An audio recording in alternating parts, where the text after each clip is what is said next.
Hello, happy Wednesday, everyone. We are going to be joining two very special male fertility experts and reproductive medicine experts today for our male fertility Q&A live. So it's going to be a little different tonight. We are going to take your questions, and we're also going to be looking into different topics. You can type them in the chat as always. And then we're going to be talking to Dr. Ramasamy of the University of Miami and Dr. Gelman of IVFMD. So we do have some pre-submitted questions as always, but we really welcome your input tonight. So we're going to here. If we have no technical errors today, that would be awesome. Let's see here. All right, so hey, how are you, Dr. Ramasamy? Hey, how's it going? Very nice to meet you. Thank you for joining. Yes, been wanting to do this for a long time. So excited Yes, about that. look forward to it. Let's see if we can have Dr. Gelman join us. So I'm not seeing him right now, but he should. I'm going to see if I can send an invite. And I went ahead and put the invitation in, so we'll do. So for those of for the viewers that don't know you, could you just introduce yourself and let them know about your specialty? Absolutely. I'm Dr. Ramasamy. I'm a male fertility specialist and reproductive urologist at the University of Miami. I did my training in urology at Cornell and then did a fellowship training after that at Baylor in Houston.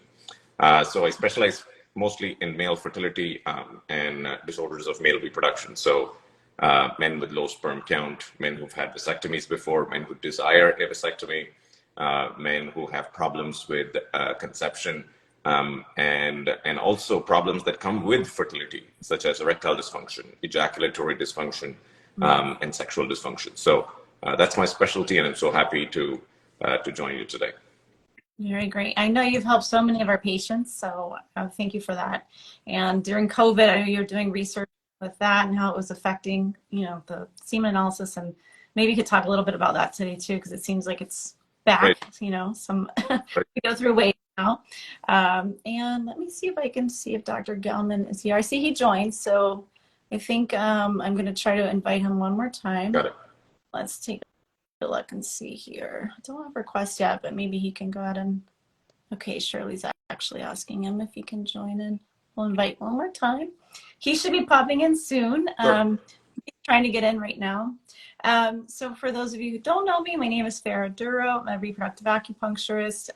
Been practicing since 2001, it's a long time, and working with IVF since about 2004, right around the time when research came out about acupuncture and IVF. So we work with, both partners actually. We do work with guys as well.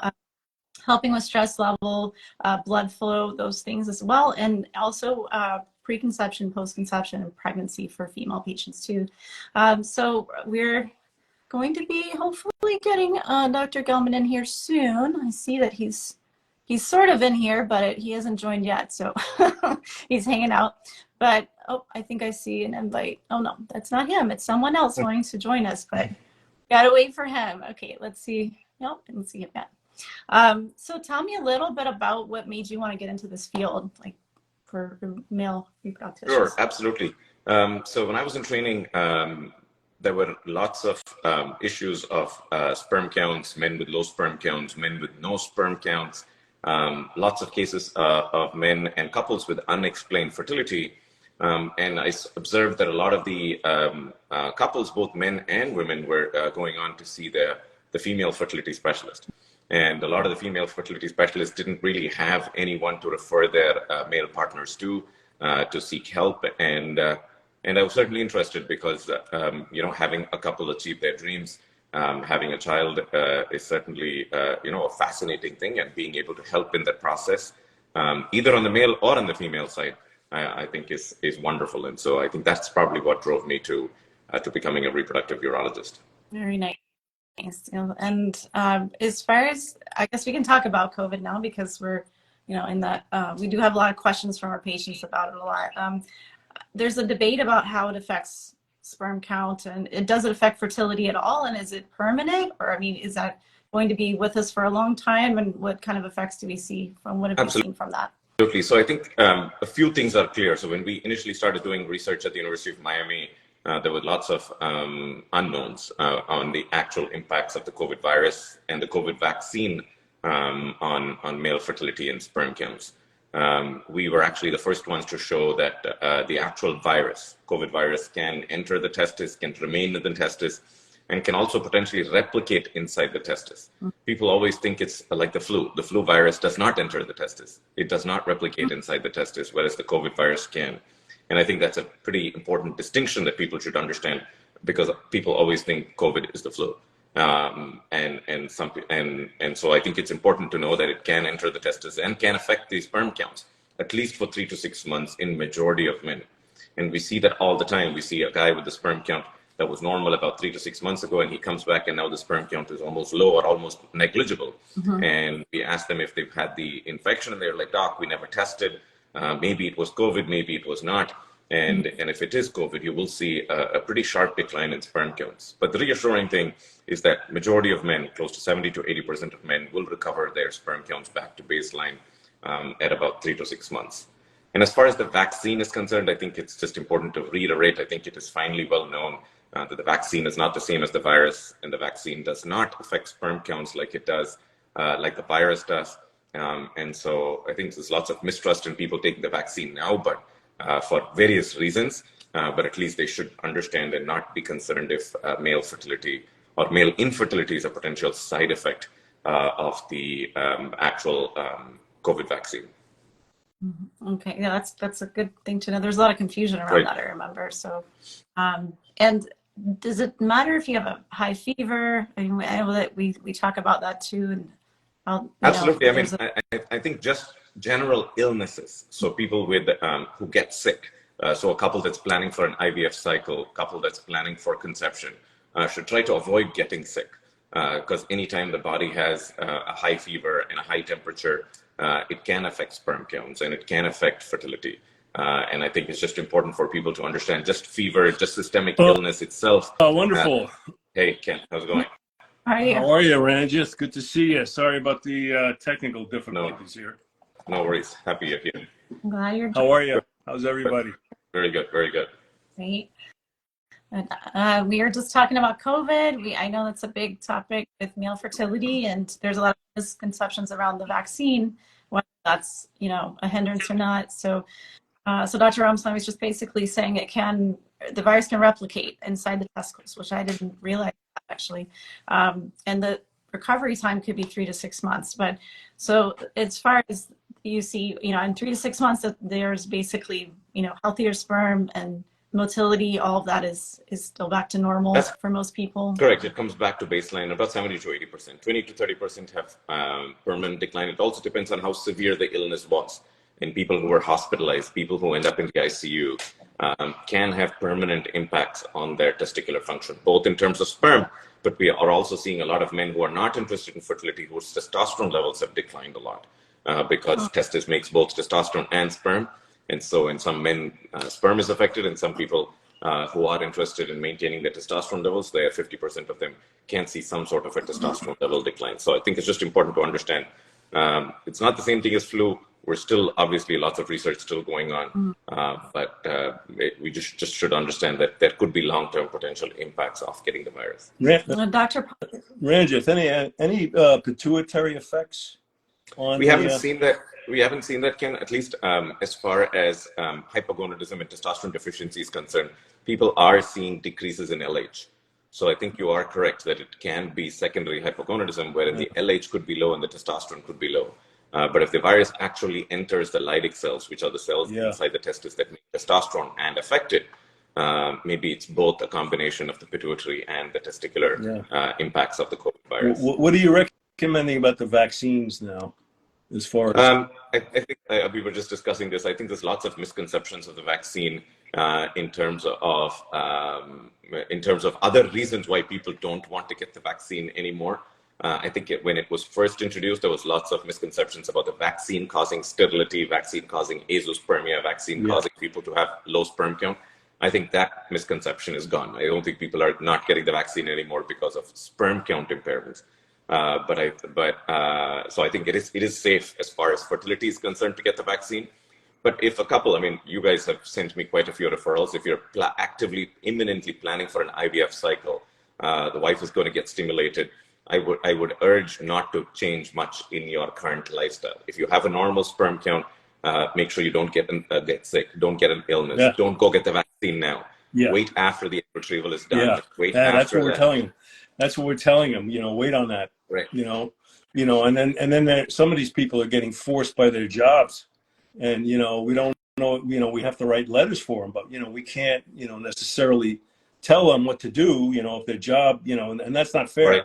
You know, their job shouldn't fire somebody because of that.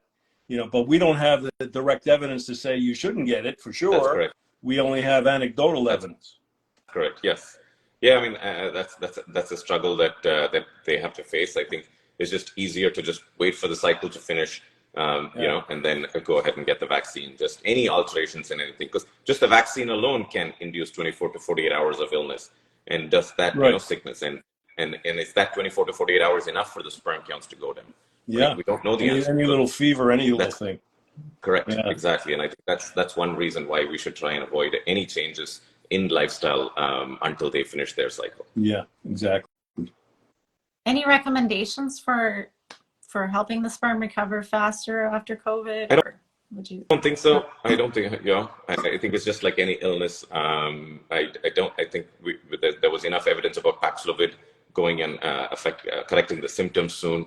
I think it's not in vogue anymore. So I don't think so. I don't think there's any sort of like prevention. I think is the best cure here. I think once you get the illness, just be cognizant and inform your reproductive endocrinologist that you've had the illness, and so there are no surprises on the day. You know, you had an interesting article in ASRM last month, right, about an anastrozole, right, and whether we should put these guys right on anastrozole.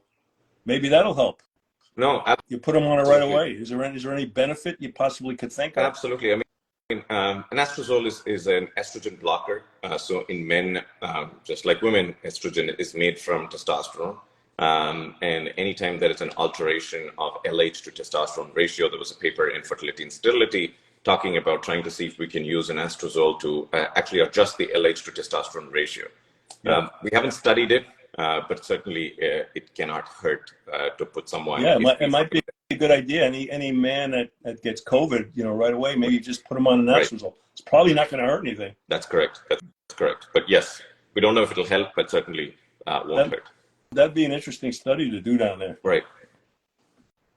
Nice. You have your, I guess, questions that were pre-submitted, so we can go ahead and get to those.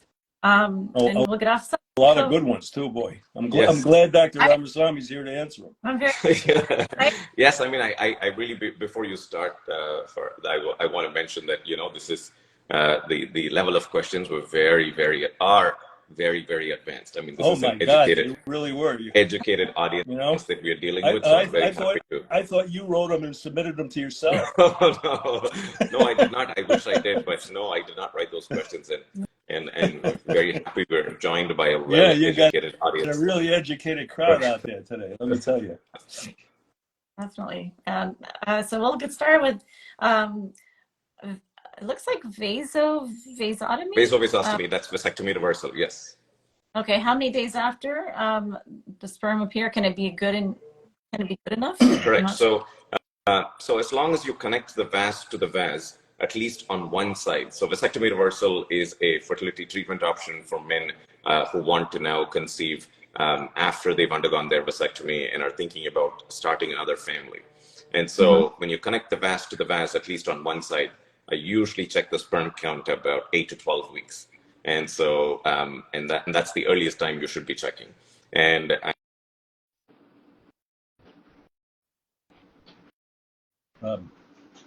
I think the audio just went out, Dr. Ramasamy. Can you repeat?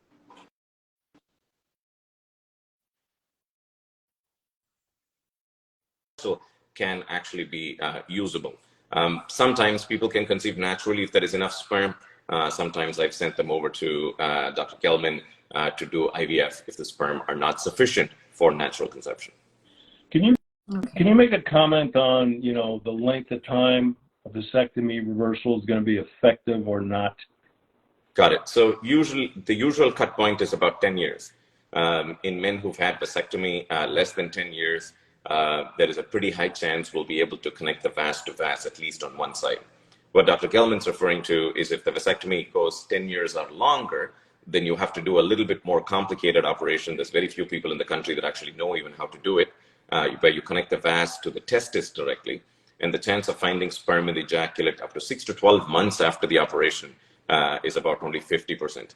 And so I think it's just important for people to understand that if you're 10 years out, then the chance of success is a lot higher if the 10 years or longer.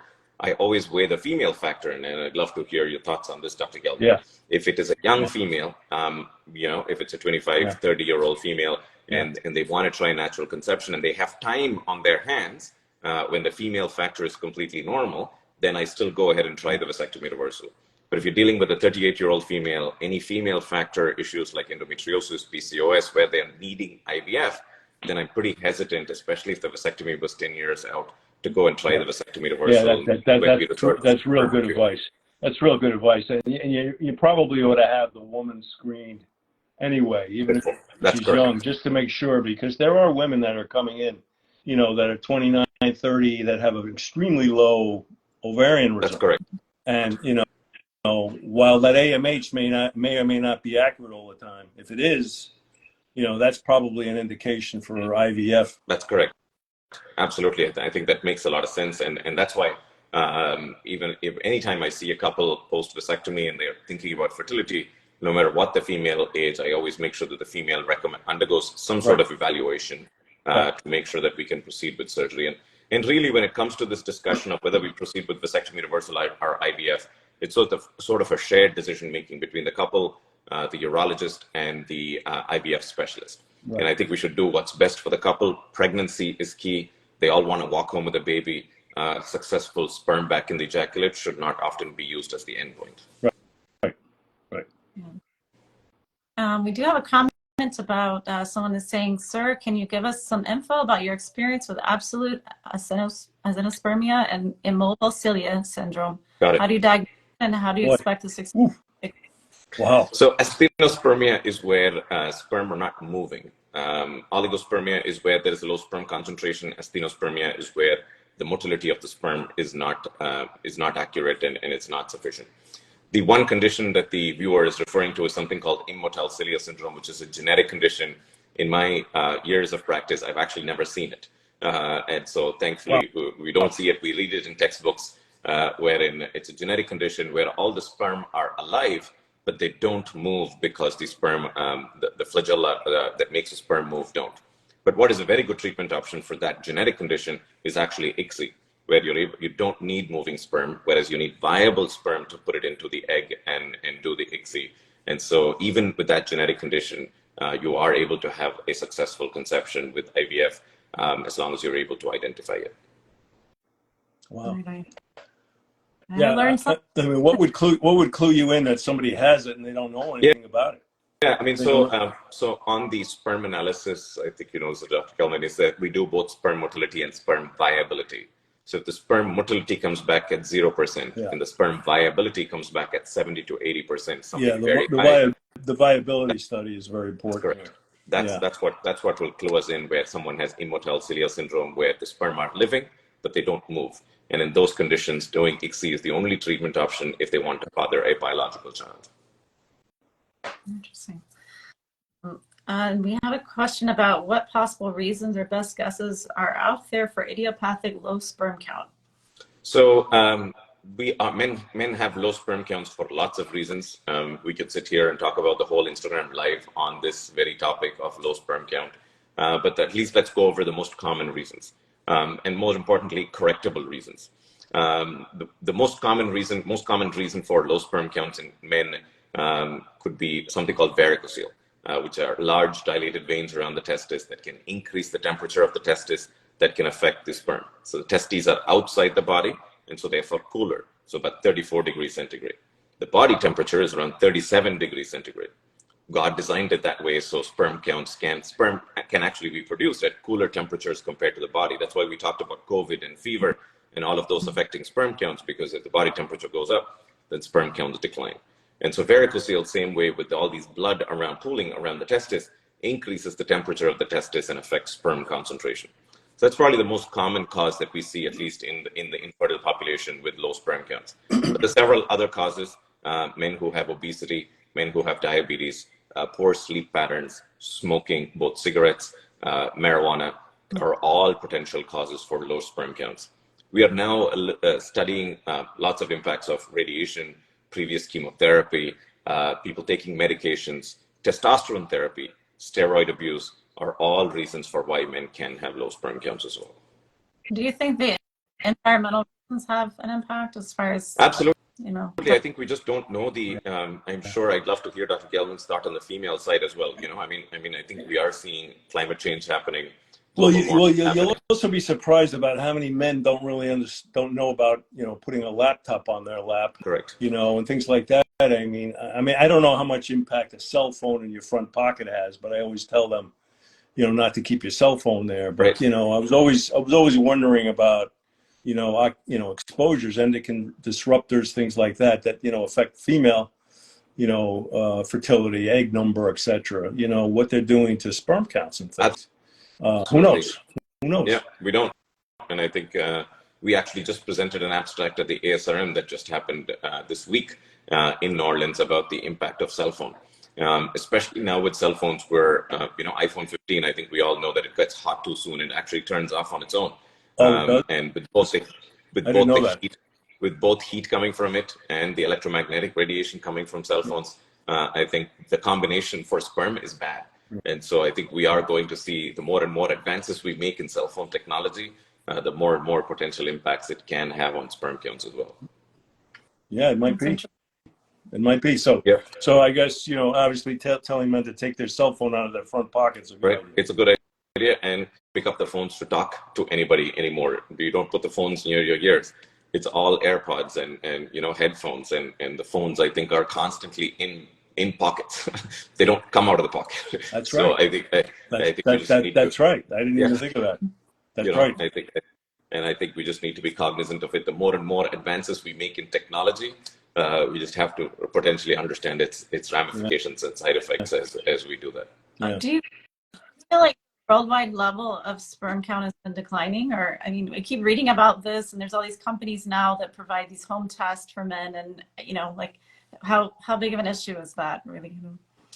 So there's conflicting studies. There are meta-analyses, well-done meta-analyses that show that sperm counts that were done from sperm donors back in the 90s and 2000s were actually a lot higher than it is now. Clinically, it is not very different. So it's gone about like 120 million back in the day to about 70 million now. So clinically, it doesn't make a big difference, because even with 70 million sperm count, people can still conceive naturally, and that's not an issue. But we just need to be aware of the trend. And if we need to follow this trend closely, if this is truly a trend that's happening and it's real, I think as a field, both with urology and with reproductive medicine, I think we just need to be cognizant of that and at least start asking men to be aware of what their sperm count is and to follow it along, just like we do many other blood and other tests that we do. Well, there was an article, I think, in the Wall Street Journal, or I forget it was, a year or two ago, that actually pointed out that we're getting on women to get their their AMH checked and their ovarian reserve checked at a young age, because of these situations where women come in in their late 30s or 40s, and they've been on birth control pills, and they have an extremely low ovarian reserve and they know nothing about it. Right. Well, they're counseling men to do the same thing, to get their sperm counts done and at least analyzed. And there's companies out there that are pushing sperm cryopreservation. Right. For that reason. I don't know if we want to go that far, Dr. Gelman, right? I mean, until sperm freezing, but at least checking, I think, is certainly a very good idea, because we are now, I think ever since COVID's happened, I can tell you that we're now getting single men who are interested in their fertility. They're not married. They're having thoughts about having kids in the future. Yeah. They're going and buying this home sperm kits from CVS and Walgreens, checking their sperm counts, or just coming into the office saying, I want my sperm count checked because I'm planning to have kids in the next 2 to 3 years. I think since COVID, I think we as a race, I think, have realized that life is pretty short and Yeah. pretty fragile. And so I think men are sort of taking their own health into their Well, own well, hands. that's basically expanding on the concept, because Right. you don't know what's going to happen around the corner Right. here. What else is going to be happening? You know, the next pandemic, the next this, the next that. Right. You know, and people want to conserve their, you know, their generations for Right. generations. Right. Absolutely. So I think we're seeing a lot more of that, and I think that trend is only going to keep increasing as we go along. It's smart. No, I mean, we've wanted this to happen for a long time. It took a pandemic for us to realize this and learn this. Yeah, exactly. Sperm banking for guys, I guess, coming on the horizon, I guess, at a certain age, or I don't know. I mean, like I said, I think that would be a little too alarmist, where we say all men going through puberty should bank their sperm. I think, you know, that'll be too much for us to advise at this time, because we still don't know that data on declining sperm counts is real or not. But I think I would stop by saying at the least check it. As long as it's normal, you don't need to do anything about it. If it is low, I would urge them to go speak with a urologist and figure out, you know, what they can do to increase their sperm counts. More importantly, maintain their sperm counts. Do you have any recommendations for home kits as far as ones that you prefer? There's many that's FDA approved right now. I don't want to recommend any. I think they're available in CVS and Walgreens. They're all pretty reliable. Each of them have their own advantages and disadvantages.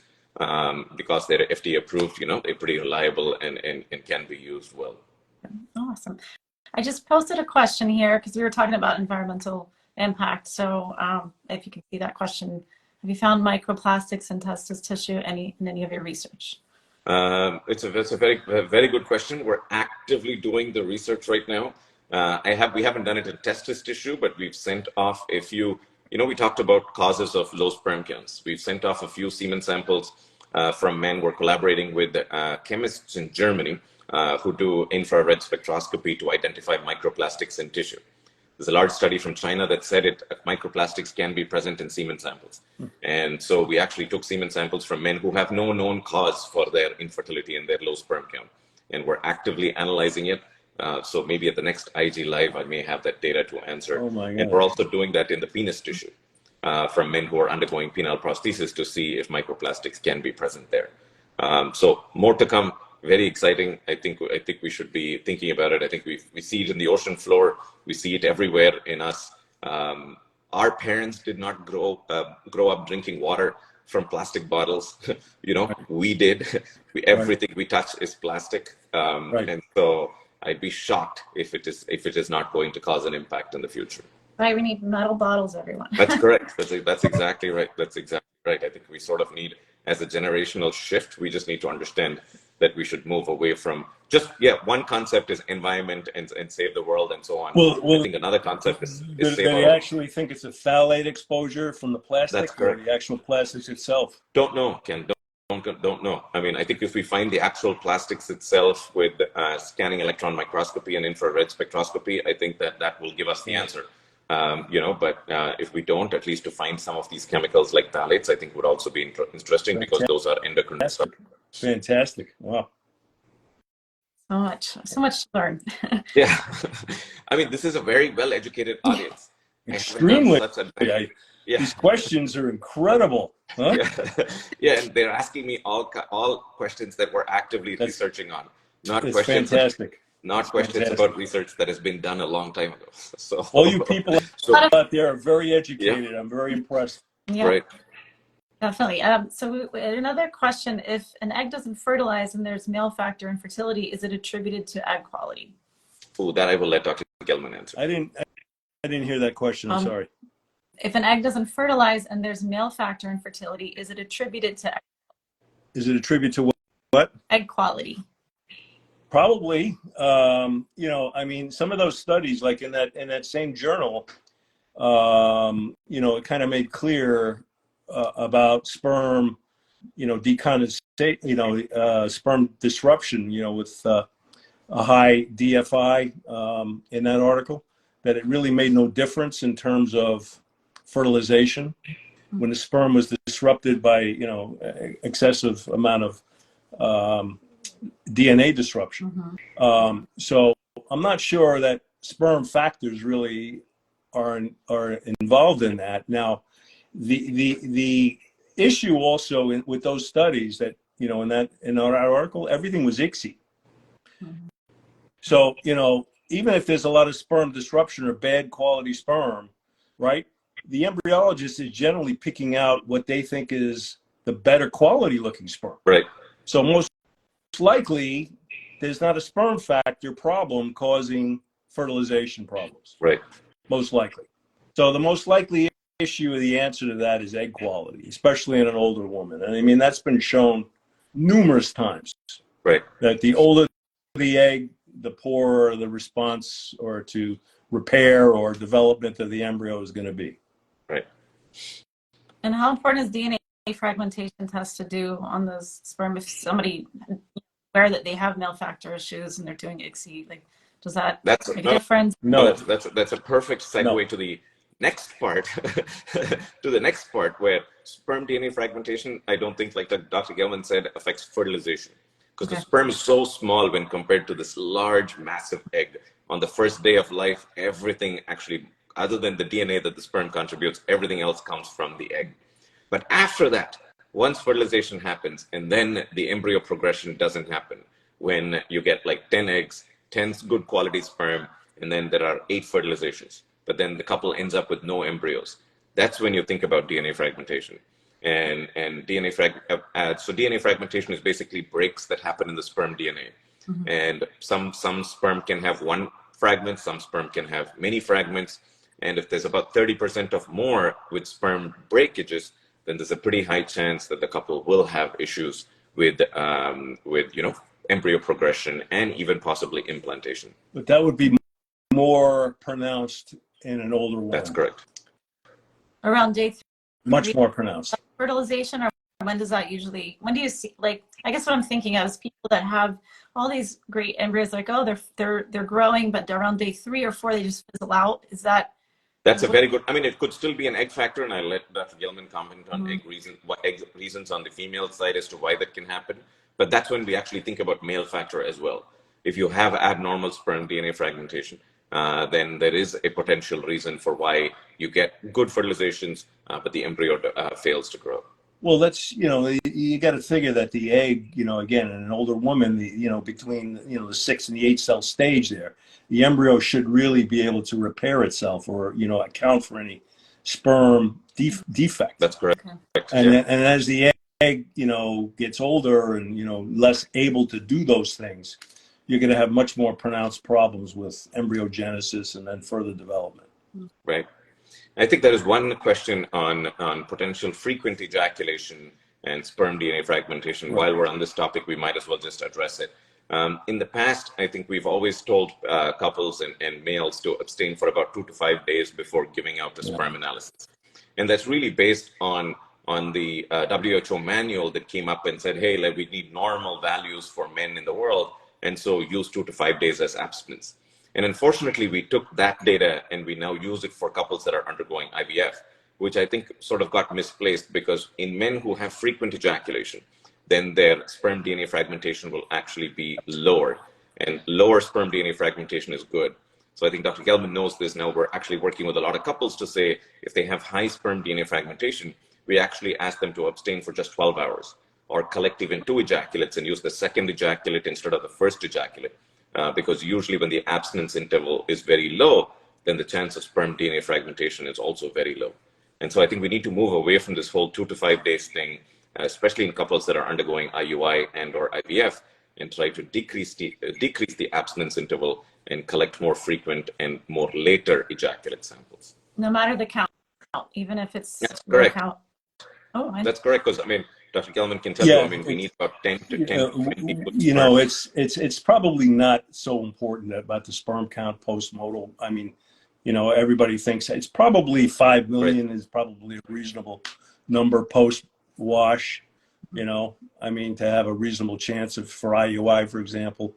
You know, we know IUI chances are low anyway. Right. You know, but, you know, in terms of what his recommendations are, that's exactly what we should tell them, in addition to the other things, you know, lifestyle changes, you know, stop the smoking, you know, lose weight, you know, all the things, get your varicocele fixed, you know, these things that could possibly all help improve things on top of what he just said. Okay. Right. That's excellent. Okay, and I know we have some questions in the chat, but we want to get to the ones pre-submitted first, and then we're going to get to those if we can do that. So we do have a TESA question. What are the success rates with TESA if you have varicocele and low sperm counts? So I think there's about I usually tell patients with low sperm counts and varicoceles that about a 50 to 70% chance they will improve after 3 to 6 months. And again, this goes back to a shared decision making. The female should have no female factor infertility, should have no PCOS, should have normal AMH, should have good ovarian reserve, should have regular periods, and be qualified for natural conception. Then I usually offer varicocele repair and say there's about a 50 to 70% chance your sperm counts can improve in 3 to 6 months. And so it depends on how low the sperm count is. If the sperm count is very low, then the most we can try to get them is to get ejaculated sperm that's sufficient for IVF. If the sperm count is in the IVF range, we can tell them it can potentially go into the IUI and natural conception range. But all of this, again, I think people often miss varicocele low sperm count surgery should not be the automatic, decision making. You have to put the female factor into the equation and then decide whether it is the right thing for the couple or not, as opposed to just looking at the male patient alone. Okay. Exactly. Do you have anything to add to that, Dr. Gelman? No, I was just going to say exactly what he said. I think that's perfect advice. And I'm not sure many urologists, other than yourself, tell people that. Yeah. Because it's true. I mean, they're going to just deal with the man, and that's it. They're not going to even necessarily ask him about the female part. Right. I think it's a huge disservice. I mean, the AUA guideline clearly says, ASRM guideline on varicocele clearly says that varicocele should be fixed only when there is no female factor, and in fact, that's the first indication. Only after that, they go into abnormal sperm parameters and so on. So I think unless they have pain, unless they're in really that's completely different. Yes, that's a different situation, and that's rare. You don't see too much of that. That's correct. Yes. Okay, what are your thoughts on IVG? Is this the future for low sperm count microdeletions? I'm assuming that's intravenous globulin. I have no experience and I've not even heard of that. Me neither. So I think we should probably skip that one just because I think there is absolutely no data to support using IVG. Is that IVIG? IVIG? Maybe. Develop is if husband has Y microdeletion, will male child have the same fertility? Well, that's a very good question. Yeah. So we actually just recently dealt with a couple who exactly had that same problem. So with Y chromosome microdeletion are regions within the Y chromosome that can actually get deleted. You can either have A, B, or C deletions. If you have A or B regions of your Y chromosome deleted, unfortunately, there is absolutely no chance of finding sperm, and the only option they can conceive is either using donor sperm or adoption. If you have the C region deleted, there's about a 10% chance you can actually have ejaculated sperm. But all of that sperm will carry that Y chromosome with that deleted region. So if the couple undergoes IVF with that sperm from that man with that Y chromosome microdeletion, and they conceive a male child, that male embryo will definitely have that same exact problem. And so I think it's just important to know that men who undergo IVF should be screened using PGT, and I'd love for Dr. Gelman to talk about this. And hopefully they will have enough embryos to do a PGT. And if they can do PGT, try and implant a female embryo, because this is one way we can actually get rid of the Y chromosome microdeletion from evolution. And IVF is so fantastic as a treatment advance to be able to do that for us. Right. That is a perfect solution. I mean, I think I might have had one case of that 5 or 10 years ago, 5 years ago, maybe. Right. Well, we did PGT for the exact same reason we did, and they had a girl. Right. So, but that's absolutely what we would do in that situation. So anybody with azoospermia, right, we got to get, Y chromosome deletion study. And, that's correct. Yes. And then we look for that deletion on that particular part of the chromosome, and that's when we would consider that. Correct. Okay, and we have a Zymot question. Is Zymot effective for high DNA fragmentation? What other options if not? Oh, perfect. So Zymot, I think, is actually being used by IVFMD Yes, pretty we are. routinely on all patients All IVF. undergoing IVF and or IUI cycles. So Zymot is basically a microfluidic separation of sperm, and the hope is because of the sperm that has lower sperm DNA fragmentation can get isolated from sperm with higher sperm DNA fragmentation. So it's usually should be technically be very useful in men who have high sperm DNA fragmentation, and so better quality sperm can be isolated for either for use in IVF or even in IUI. We obviously talked about other reasons, other factors on how we can fix sperm DNA fragmentation. Frequent ejaculation, decreased abstinence is probably the easiest, where you ask the man to ejaculate 12 hours before and collect a sperm sample after. That's one reason. If they have a large varicocele, heat around the testis can cause low sperm count, we discussed, but can affect the quality of the sperm and break the sperm in many regions. And so we should consider thinking about fixing the varicocele in men with high sperm DNA fragmentation before they undergo the next IVF cycle, in case the first cycle failed and we're looking for reasons why the couple was not able to get good embryos to begin with or did not conceive. Is there any difference between or any studies on what embolization of those varicoceles versus surgical No, there are fixing? No, absolutely. There's many studies that have been compared between embolization and surgery. Unfortunately, all of the embolization studies never did sperm counts or sperm analyses or sperm DNA testing. Really? So we don't know if Is that right? embolization can actually improve sperm counts and sperm quality, which is why any couple that's undergoing fertility evaluation, and the reason for varicocele treatment is fertility, I Correct. usually ask them to do surgery. And like you mentioned, Dr. Gelman, before, patients who complain of pain only and their sperm counts are normal, I usually send them for embolization. Who does that? Interventional radiology. And we have a large group, both at Baptist as well as the University of Miami, that specialize in that. Okay. Interesting. I didn't know they never did sperm counts after that. Yeah, I mean, this is not in the wheelhouse of radiologists.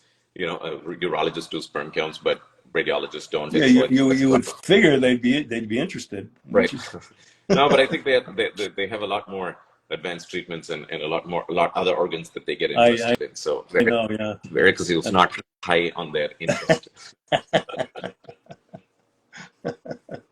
That's funny. We have actually a funny question. Can guys improve sperm after years of smoking and drinking? At least he eats well, she says. So.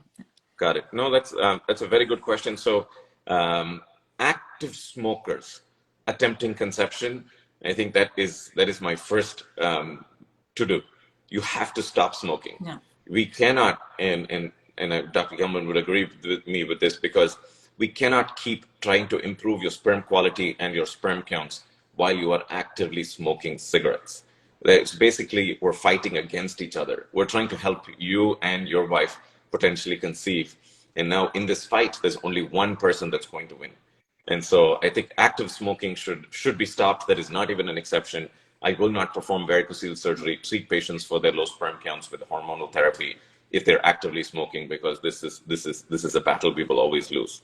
The question, I think, is if you smoked many years ago for a long time and then you stopped, is the impact on sperm counts permanent or not? We don't know the answer to this. Nobody's ever looked at long-term smoking and sperm counts that have stayed low. But if you want me to take a guess, smoking, just like it causes permanent organ damage in the lungs, in the kidneys, in the vasculature, I think will probably also affect sperm in the same exact way. But I do not know the answer to that, but that's what I would guess. But I'd love to hear Dr. Gelman's thoughts on that. Well, it's interesting, as an occasional man that comes in that is a smoker, and I mean, you look at their basic analysis and, without doing, any sperm decondensation or any of those things, and it's normal. There are occasional men like that, and there's nothing wrong with it. That's like, because the guy always says, oh, lung cancer can happen from smoking. My friend was smoking. He didn't get lung cancer. Right. So just because one person's is normal doesn't mean everybody's going to be, Right. But it's maybe one out of 5,000, right, exactly. Something like that. But and they're sitting in your office for a reason. Right. They're not sitting there because they're pregnant already. Right. Exactly. So, but that's absolutely correct. We have to, get on them with lifestyles interventions. And we talk about that till we're blue in the face, on these podcasts, right, Farrar?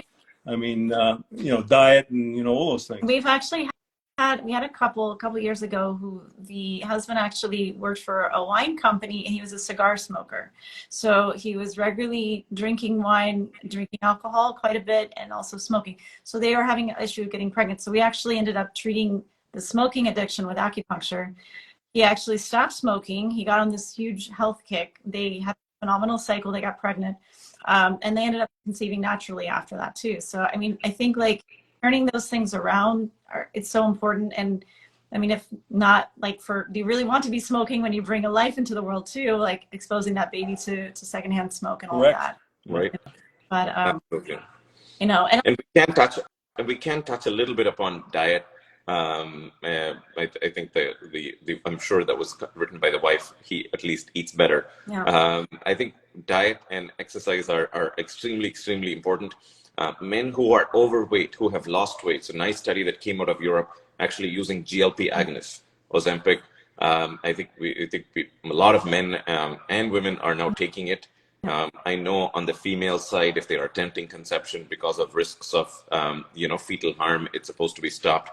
But on the male side, where it was used, sperm counts actually doubled by about 50% in men that lost 50% of their body weight in 3 to 6 months. And so we are actually at the University of Miami thinking about doing a prospective registry in men who are obese and have low sperm counts and who would go on GLP-1 agonists to try to see if their sperm counts would improve. Well, that would be better than just an astrozole. That's correct. Absolutely. Absolutely. So more to come on that, Ken. That's an interesting study. Yeah, we're just starting on it because we see a lot of men are taking it and we ask them to lose weight. And unfortunately, I think we all know as doctors what effectiveness of weight loss is. Yeah. Go home, lose weight, eat better. It's wonderful advice, but very few people are able to follow it and stick with it. But because these medications are that effective in weight loss, I think it'll be revolutionary if we can start showing that men who are obese and or diabetes have low sperm counts, and this could be a potential way for us to now go back and try to improve the sperm counts. In addition to, of course, doing hormonal therapies like clomiphene citrate and anastrozole, like Dr. Gelman. Is the better diabetic effect in just poorly controlled diabetics? I mean, in terms of the glycosylation or that's correct. Whatever it might be. Is that what they think? I think so. I think it was initially approved only for diabetes. But now it's being some drugs, some of the GLP-1 agonists have the indication for just obesity alone. But I think in men with poorly controlled diabetes and obesity, I think they will have the biggest impact on the medication. Yeah, absolutely. Yeah, we've seen the testosterone levels going up with the GLP-1 as well. Correct. Yes. Yeah, the weight loss. Yeah, totally. Yeah. Absolutely. So more to come on that. Excellent. It is okay to use fresh sperm 2 years post blood cancer chemo for embryos, or is it pre-chemo frozen, or is pre-chemo frozen sperm better? Right. Another very difficult, challenging question. So in people who have undergone chemotherapy for cancer, I think it's just important to understand that for up to 2 years after they have received any platinum agent, so CHOP or any agent with a P in it, then you should technically avoid trying to conceive naturally because there could be mutations that are passed on from the effect of the chemotherapy on the actual sperm.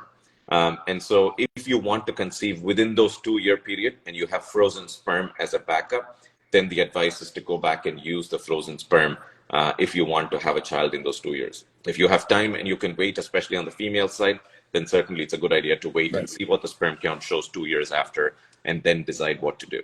There are now studies, again, people must know my research directory over here. There are now studies that basically say that people who have received chemotherapy have signatures, meaning genetic signatures of platinum.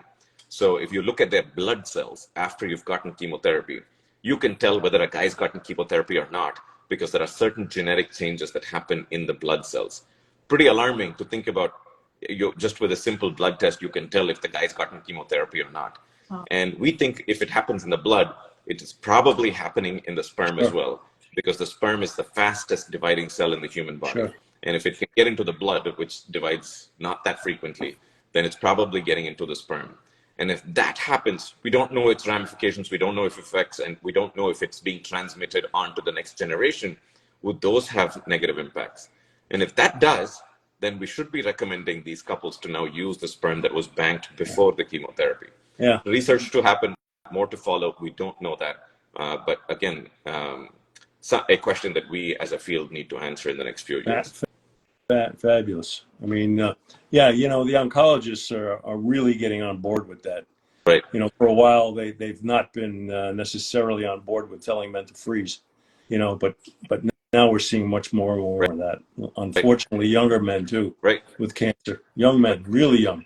Right, exactly. And I think that is just so important. And I think for the viewers to understand, anytime you're diagnosed with cancer or family member is diagnosed with cancer, no matter what the age is, I think it's just important to discuss fertility preservation at the time of diagnosis, not after you get therapy. Yeah, I think it'd be smart to advise them to use the frozen sperm. I think so. Yeah, we had a patient who actually they used the 20-year-old frozen sperm. Like he actually had cancer when he was 18. So, got married and I was like, wow, like that's amazing. They're pregnant, it's really incredible how long you can. Sperm does great. I mean, that's been around for years and years and years in terms of freezing sperm. That's not an issue anymore. PGTA euploid embryo, is there still a chance sperm DNA fragmentation can affect implantation? So I think we talked about this a little bit. Yeah, we did. We did. And then not really the implantation so much, I would think at that moment. Well, the genetics. I mean, in terms of, it's probably more related. Again, it depends on the age of the female in terms of what, the ultimate genetics are really going to turn out to be in the egg quality in terms of, the implantation potential. I mean, obviously a younger woman is probably going to do pretty well, 65, 70% chance most likely, despite the fact that there's, sperm DNA fragmentation. Yes, absolutely. And the one thing we should also talk about is we're also seeing a lot of older and older men trying to conceive. There was one clinic where I had just everybody above 50 years old come in complaining of infertility. And I said, we're doing geriatric infertility over here. But I think we all know, at least in the United States and in the Western world, the average age of the first child, both in men and women, has gone up in the last 10 years. The average age on the male side has definitely gone up, and men and couples in general are just waiting longer and longer to have kids. And the whole concept of going back and getting married again and wanting to have children in 50, 60-year-old men has also become very common. Yes. And I think we just need to be cognizant of the fact that as men get older, they will have a lot of sperm, but they can have a lot of problems with their sperm quality, like DNA fragmentation we talked about. And I think the hardest thing that Dr. Gelman hit upon is that if you have a 60-year-old male and a 40-year-old female, it's going to be very hard for that 40-year-old female's eggs to repair any of the problems in the 60-year-old male. Exactly right. And I think that's just that, and we are exactly right. Exactly right. I'm not asking 60-year-old men to have 20-year-old wives. That's not the recommendation here. But just understand that if you are going into an IVF cycle and you have eggs on the female side and sperm on the male side, and if you're not successful, then the older sperm, even though there's sperm from the older man, has poor quality that unlikely can be repaired by the older egg. It's not the wife, it's the girlfriend. Well, if we're getting longer now, we might have 120 now with all these different getting pregnant. Yeah. Interesting. We're actually in our lightning round now. We have 5 more minutes. So this went by so fast. This was fantastic. Yeah. So we finished our pre-submitted questions, so we're going to get to some of the questions. Somebody just asked the question. He wanted to know a little bit about ED. I don't know if you talk a little bit about that. ED or testosterone, I think that's just somebody asked a question about the impact of testosterone on sperm counts. I think that is a misconception. No matter how many times we keep talking about it and conveying that information, people are unaware, especially with so many online telehealth testosterone clinics that have popped up. So many men's health clinics that have popped up. Men want to look great. They all want to look like social media models. They want to look like Instagram models. They want to look like TikTok models. And so getting there seems easy with steroids. And they do it, and they don't understand that testosterone that is given from the outside is bad for sperm, whereas testosterone that's made inside the body is good for sperm. People always think more testosterone, more sperm. Yes, as long as it comes within your own testicles, that more testosterone is good for sperm. Whereas testosterone taken from the outside can actually impact sperm counts. And we actually just recently published a study in Fertility and Sterility showing that men who take testosterone injections, people think, oh, don't worry, when you stop it, it'll come back in 3 to 6 months. We actually found that up to 20% of men had no sperm back in the ejaculate. And about 50% of men still had low sperm counts and had to undergo IVF cycles. And so this whole concept of, oh, don't worry, you stop the steroids, your sperm counts will bounce back, I think will happen at about 50% of men, but the remaining 50% either can have no sperm back or will need to undergo IVF because all you get is very low sperm. So yeah, I mean, you'll sometimes see these guys going to clinics, anti-aging clinics, right, and they're getting a little combination of, you know, low dose testosterone HCG plus HCG plus a little clomiphene. You're giving them a combination of things, right, you know. no, absolutely. I mean, I think it's just become a routine regimen thinking it's going to preserve fertility. But I think you and I can attest that we see so many of these guys come in with that exact regimen with zero sperm. And I think it's just important to understand that no matter how many of these other medications you take, the steroid, the testosterone is very powerful, and it always overrides all of these other medications. Even testosterone boosters. Right. I had some guy who was taking stuff, I think, from GNC or one of these places. Right. And he was getting an amazing effect because he had zero sperm. Zero. Yes. Yeah. These were pills. Right. Exactly. And it's or andro boost. Andro or DHEA, yeah. even DHEA, right. I think could do it.